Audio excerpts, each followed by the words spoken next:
to the Here Nor There podcast. I am back. I took a bit of a 2-week hiatus in order to grieve the loss of Lily. For those of you that are regulars to the Sunday service live stream, you know that our dear Lily, the oldest dog in my family, passed away 2 weeks ago. So I took some time to grieve, and then I unfortunately caught a cold or allergies or whatever that was, and it slowed down the production of the podcast, which is an addendum to each episode. So for those of you that have already expressed your condolences, I thank you. I thank you for your patience, for my members of the Winner Circle. And here we are. Here we are. This is about money. This is an addendum to the episode about money. We talk about love ad nauseum here in the manifestation community. I try not to talk about it ad nauseum on the Here Nor There platform, but it is a very integral part of the manifestation process. In fact, it is my theory that 99.9% of people who stumble into the law of attraction, the law of assumption, whatever you want to call it, they come because of love. They come because their heart was broken. They entered into the foray, they entered into the arena in order to mend their heart or to win back their lover. So I will never turn my back on those who are manifesting a SP. However, for those of you that are with your SP, for those of you that have already transcended that challenge, don't you want some money? Don't you want resources to do something with the SP? That is why I always recommend that you're manifesting multiple things at the same time. You're always manifesting multiple things at the same time, in fact, but consciously doing it. You're always doing it. This is your default mode as a human being on Earth 1134, whatever version of Earth we're on right now. That is the reality, that you're always manifesting multiple things. So you might as well learn how to do so consciously. And in fact, when you're learning how to do so consciously, that is the way to do it. That is the easiest way to do it. That is the path of least resistance, because you're able to switch your focus on the different things. I wonder when this is going to come. I wonder when this is going to come. I wonder when this is going to come. And then in your reality, in your garden, your manifestation garden, some of those plants are going to manifest faster than others. So you'll be enjoying those while the other ones are coming along. As I discussed in the episode, money is a frequency. I want you to start to look at money, if you already not.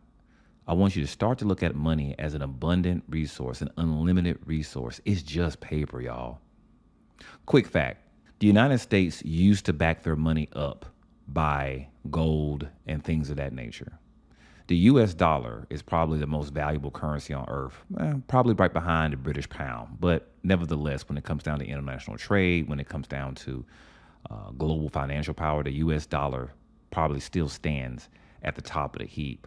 However, the US dollar after 1941, I believe, it is not backed by any type of natural resource. It is not backed by gold anymore. It is not backed by anything.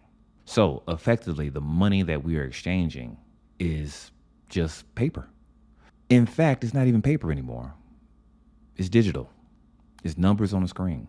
If you ever want to understand how money works and change your beliefs about money, then understand how the banking system works. Go back and see how banking started to work. How did we go from coins and gold and silver and copper to paper in the first place? I'll give a crash course on it. We ended up there because people used to carry around large amounts of gold and silver and natural resources in order to prove their wealth, in order to exchange. So as you know, when you're carrying around a lot of gold or silver, it starts to get heavy. So you have to pay people to transport it. You have to pay people to guard it so nobody steals it. So what ended up happening was a group of people came together and said, hey, I have the facilities to store your money. Bring your gold here, bring your silver here, and I will store it on my property for a fee. But if your wealth is stored somewhere else, you need some type of currency. You need some type of proof that it's stored somewhere else. And that is where the banknote came in. Again, hey, come store your money here. Come store your gold, your silver, your coins, those heavy coins instead of carrying around. Bring them here. And I will give you a banknote to symbolize that the money is here. So when somebody needs that, when you pay somebody with this banknote, they will come to me and I will give them whatever the banknote is delegated for. And that is how we came into using paper currency. And I'm kind of paraphrasing the story. I suggest that you look this up for yourself, see the full story. So, somewhere along the line, we stopped backing that money up. Bankers started making money off of promising other people money that they didn't have. And that's why we have such things as national debt and things of that nature, because bankers are promising people and lending money and borrowing money and all of these things with money that's not actually there. They're borrowing it from other people. So as a result, money is actually an idea. When you start to look at money for what it is, in that it is abundant, in that somebody can just place some money in your account and you have it. Somebody can make an error and you have it. You can come up with $1 million idea and you'll have it. Start to look at money in that way, and money will not be a scarce thing anymore. As I said in the episode, start to imagine not just having a large sum of money, but having the things that you buy with the money. What's the purpose of having this paper, this meaningless paper, if you're not enjoying it? You're thinking about the money. You want the money in order to pay a bill, right? You want the money to pay for your college courses, if that's the phase of life that you're in right now.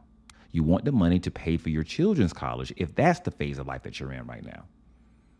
So always go to the end and think about what you're spending the money on. What do you need the money for? And that is what you bring into your visualization. That is what you bring into your imagination. And that is what you persist in. And the money will come. In fact, more money than what you want will come, because it will compensate for the thing that you want, and it will compensate for keeping the thing that you want. What's the point of manifesting $10,000 if you spend the whole $10,000 on something and then you're back to being check to check? So always go to the end, go to what you want to experience, and the money will come to purchase that thing. The money will come to eliminate that debt. The money will come to buy that home, and then you will have more left over to do other things with. So always look at money as an infinite resource, no different than air, no different than potato chips, no different than things that you just casually don't even think about doing out today. Make money that, and it takes away the fear of not having it. You are neither here nor there. Thank you for joining me.